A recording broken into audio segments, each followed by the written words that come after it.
तो आइए शुरुआत बड़ी खबर से, क्योंकि विपक्ष जो अविश्वास प्रस्ताव लेकर आया वो लोकसभा में गिर गया है। सदन ने कांग्रेस सांसद गौरव गोगोई के इस प्रस्ताव को ध्वनि मत से नकार दिया। इससे पहले अविश्वास प्रस्ताव पर जो चर्चा हुई, जो बहस हुई, उसका जवाब देने के लिए प्रधानमंत्री मोदी ने विपक्ष पर जमकर हमला बोला।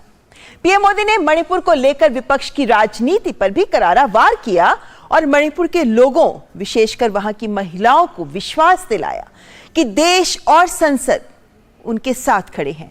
पीएम मोदी ने विश्वास जताया कि मणिपुर में बहुत जल्द शांति का सूरज उगेगा और मणिपुर एक नए आत्मविश्वास के साथ आगे बढ़ेगा।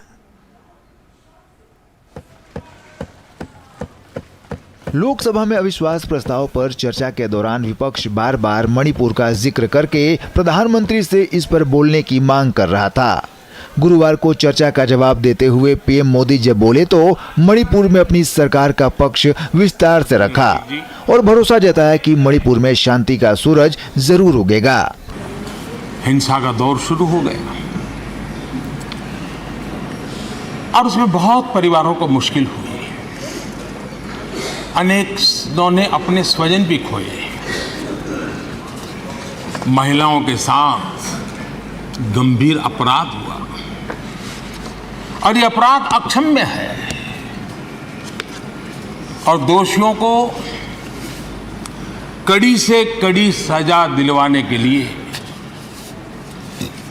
केंद्र सरकार, राज्य सरकार मिलकर के भरपूर प्रयास कर रही है। और मैं देश के सभी नागरिकों को आश्वस्त करना चाहता हूं कि जिस प्रकार से प्रयास चल रहे हैं, निकट भविष्य में शांति का सूरज जरूर उगेगा। पीएम ने मणिपुर की बहन बेटियों को भरोसा दिलाया और कहा कि सरकार मणिपुर को फिर से विकास की राह पर आगे बढ़ाने के प्रयासों में कोई कोर कसर नहीं छोड़ेगी। वहां की माताओं, बहनों, बेटियों से कहना चाहता हूं, देश आपके साथ है, ये सदन आपके साथ है। हम सब मिलकर के, कोई यहां हो या ना हो, हम सब मिलकर के इस चुनौती का समाधान निकालेंगे। वहां फिर से शांति की स्थापना होगी। मैं मणिपुर के लोगों को विश्वास दिलाता हूं कि मणिपुर फिर विकास की राह पर तेज गति से आगे बढ़े। उसमें कोई प्रयासों में कोई कसर नहीं रहेगी। पीएम ने राहुल गांधी के मां भारती पर दिए गए बयान पर भी जोरदार हमला बोला और कहा कि ये लोग भारत तेरे टुकड़े होंगे का नारा वाले हैं। पता नहीं क्यों कुछ लोगों को भारत मां की मृत्यु की कामना करते नजर आ रहे हैं। इससे बड़ा दुर्भाग्य क्या? ये वो लोग हैं जो कभी लोकतंत्र की हत्या की बात करते हैं, कभी संविधान की हत्या की बात करते हैं। दरअसल जो इनके मन में है वही उनके कृतित्व में सामने आ जाता है। ये वो लोग हैं, माननीय अध्यक्ष जी, जो भारत तेरे टुकड़े होंगे, ये गैंग, ये नारा लगाने वाले लोग, इनको बढ़ावा देने के लिए, उनका प्रोत्साहन करने के लिए पहुंच जाते हैं। भारत तेरे टुकड़े होंगे। मणिपुर पर पीएम के भाषण से पहले ही विपक्ष दल के सांसद बाहर निकल गए। पीएम ने विपक्ष पर राजनीति करने का आरोप लगाया और कहा कि वो इस मामले पर चर्चा चाहते ही नहीं। ये देश इनसे अपेक्षा ज्यादा नहीं कर सकता है।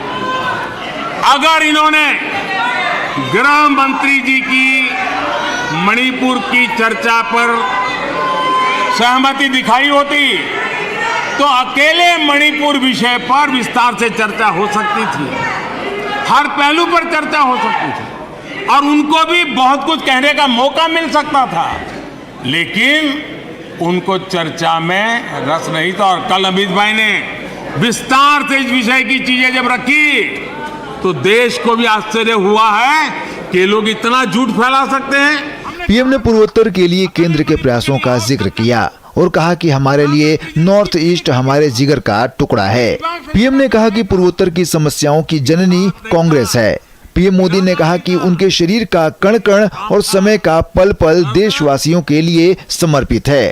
प्रधानमंत्री के जवाब के बाद सदन में अविश्वास प्रस्ताव पर मतदान हुआ, जिसमें प्रस्ताव ध्वनि मत से खारिज हो गया। मेरे विचार में निर्णय ना वालों के पक्ष में प्रस्ताव अस्वीकृत हुआ। पार्लियामेंट टीम के साथ ब्यूरो रिपोर्ट, डीडी न्यूज। और लोकसभा में प्रधानमंत्री नरेंद्र मोदी के संबोधन के दौरान विपक्ष लगातार निशाने पर रहा। प्रधानमंत्री ने कहा कि विपक्ष के लिए दल देश से बड़ा है। उन्होंने कहा कि देश को कांग्रेस पर विश्वास नहीं है। पीएम मोदी ने कांग्रेस पर परिवारवाद और दरबारवाद का आरोप लगाया। और चर्चा के दौरान संसदीय कार्य मंत्री प्रहलाद जोशी के प्रस्ताव के बाद अधीर रंजन चौधरी को विशेषाधिकार समिति की रिपोर्ट आने तक सदन से निलंबित कर दिया गया। लोकसभा में 3 दिन तक चली अविश्वास प्रस्ताव पर चर्चा का जवाब देने के लिए गुरुवार शाम जब प्रधानमंत्री नरेंद्र मोदी खड़े हुए तो ये साफ था कि वो विपक्ष के आरोपों पर करारा पलटवार करेंगे। हुआ भी यही। प्रधानमंत्री ने अपने जवाब की शुरुआत से ही विपक्ष को निशाने पर लिया और कहा कि विपक्ष का अविश्वास प्रस्ताव हमारे लिए शुभ होता है और ऐसा लगता है कि विपक्ष ने तय कर लिया है कि एनडीए सारे रिकॉर्ड तोड़कर जनता के आशीर्वाद से वापस आएगा। पीएम ने कहा कि विपक्ष ने संसद में जरूरी बिलों को पास कराने में रुचि न दिखाकर जनता से विश्वासघात किया है। आपको गरीब के भूख की चिंता नहीं है, सत्ता की भूख, यही आपके दिमाग पे सवार है। आपको देश के युवाओं के भविष्य की परवाह नहीं है, आपको अपने राजनीतिक भविष्य की चिंता है। प्रधानमंत्री ने विपक्षी गठबंधन की मजबूरियों पर भी निशाना साधा और कहा कि विपक्ष ने हर बार देश की जनता को निराश किया है। कट्टर भ्रष्ट साथी उनकी शर्त पर मजबूर होकर के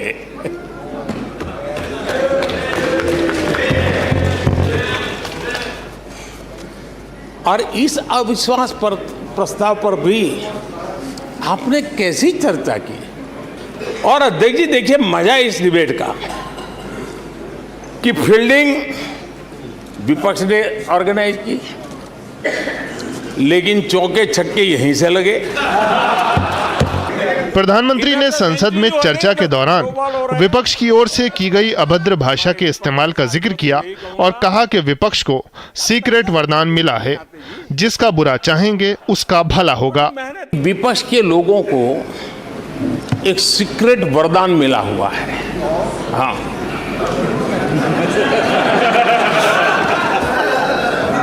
सीक्रेट वरदान मिला हुआ है जी। और वरदान ये कि ये लोग जिसका बुरा चाहेंगे उसका भलाई ही होगा।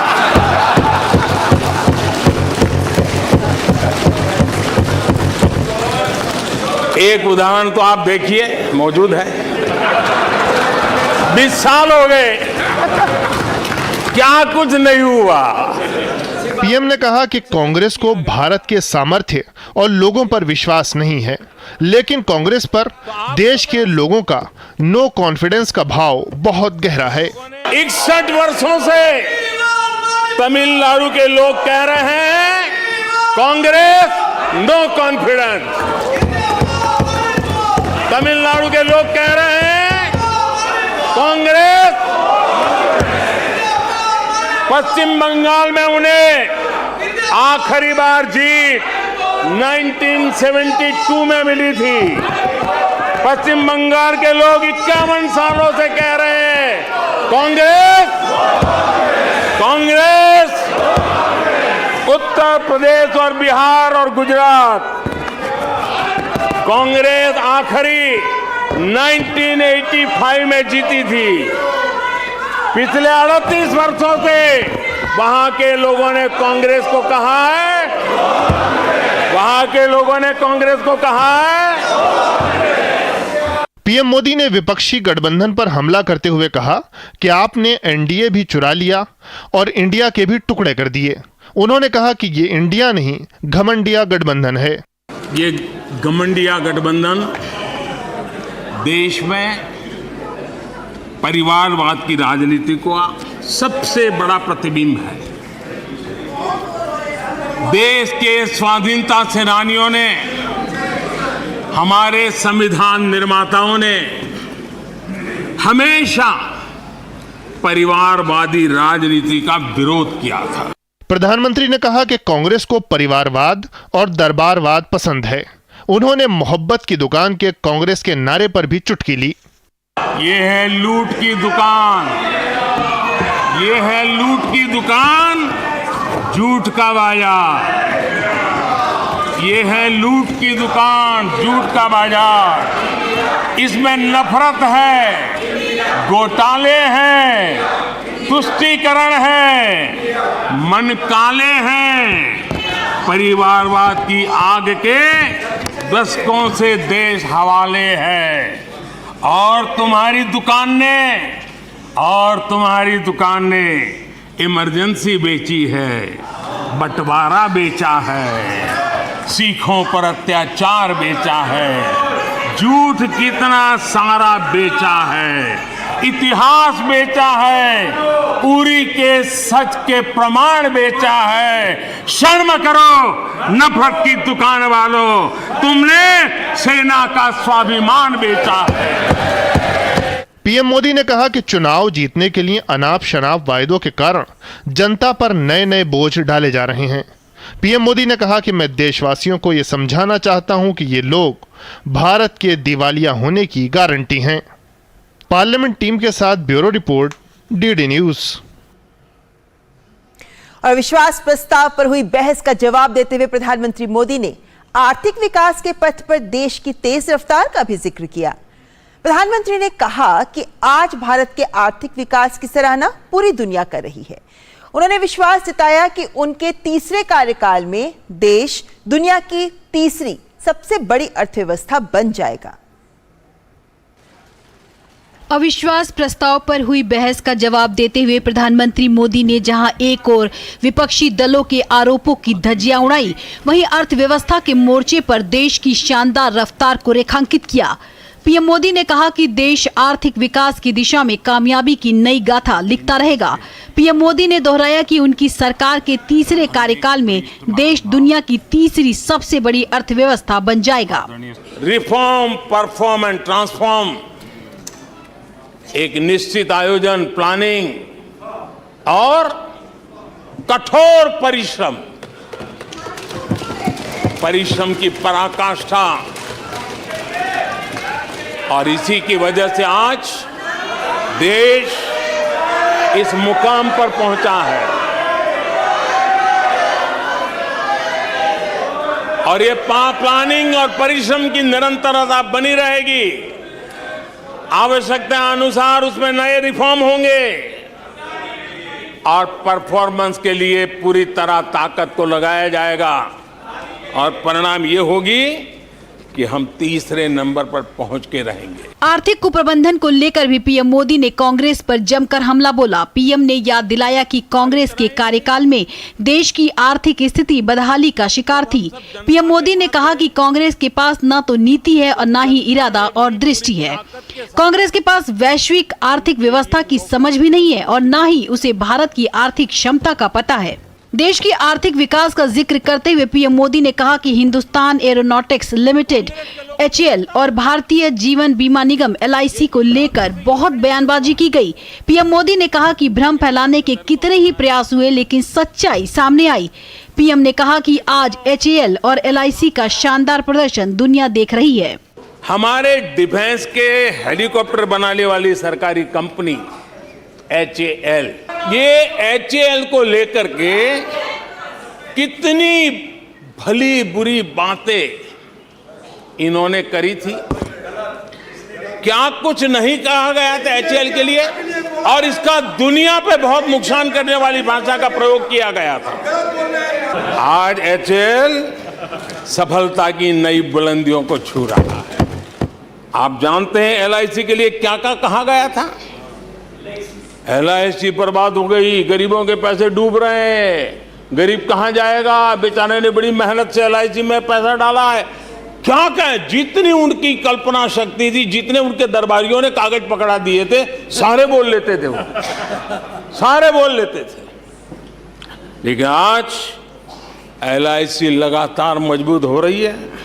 प्रधानमंत्री मोदी ने अपने संबोधन में देश के बैंकिंग सेक्टर का भी जिक्र किया। पीएम ने बैंकिंग क्षेत्र को लेकर विपक्ष के बयानों को भी याद दिलाया।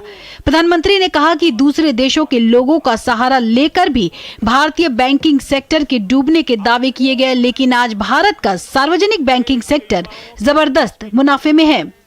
हमारे बैंकों की सेहत को लेकर के भांति भांति की निराशा, अफवाह फैलाने का काम इन्होंने पुरजोश किया, और जब इन्होंने बुरा चाहा बैंकों का तो हुआ क्या? हमारी public sector banks net profit 2 गुने से ज्यादा हो गया। इन लोगों ने फोन बैंकिंग घोटाले की बात, इसके कारण देश को एनपीए के गंभीर संकट में डुबो दिया था। बीते दिनों की बात हो रही है, लेकिन आज जो उन्होंने एनपीए का अंबर लगा के गए थे, उसको भी पार कर करके हम एक नई ताकत के साथ निकल चुके हैं।